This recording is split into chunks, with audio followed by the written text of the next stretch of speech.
Deoli Tonk bureau से राजाराम लालावत की लगातार बड़ी खबरें डेली दर्शन भारती पर। तो आइए देखते हैं आज की बड़ी खबर।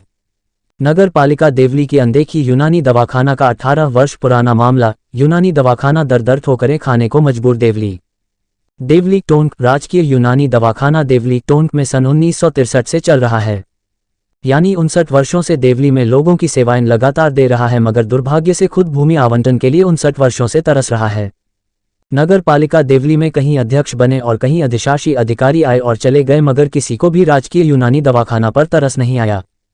साथ ही यहां के पार्षदों और अन्य जनप्रतिनिधियों व निवासियों ने दवाखाने से सेवाएं तो ली, मगर किसी भी निवासी ने इसके भूमि पट्टे के लिए कभी सहयोग नहीं किया।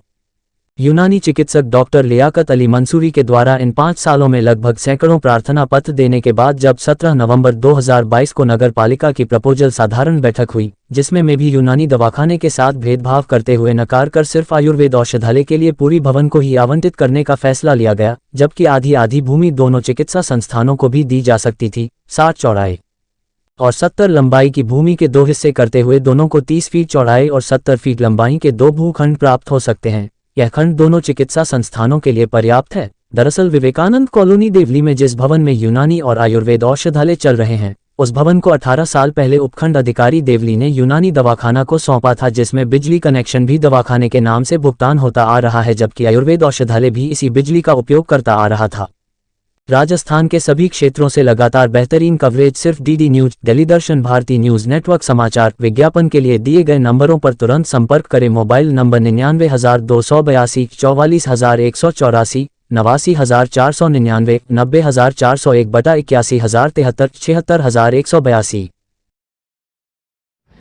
हमारा राजकीय यूनानी औषधालय देवली के अंदर सन 1963 से चला आ रहा है यहाँ पर, जबकि आयुर्वेद और एलोपैथ सब बाद में आए और ये नगर पालिका की भवनों में धक्का खा रहा है। 4.5 साल से मैं सबको लेटर देता थक गया हूँ।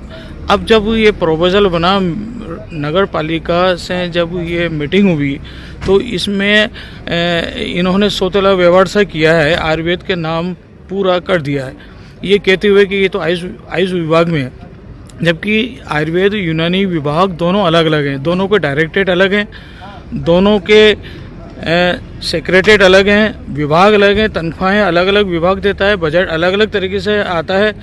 तो ये निवेदन था कि इस भूमि को जो ये नगर पालिका आवंटित कर रही है, इसको यूनानी और आयुर्वेद दोनों में आधा कर देना चाहिए था, ताकि किसी के साथ सौतेला व्यवहार नहीं होता और दोनों को भूमि मिल जाती और दोनों के औषधालय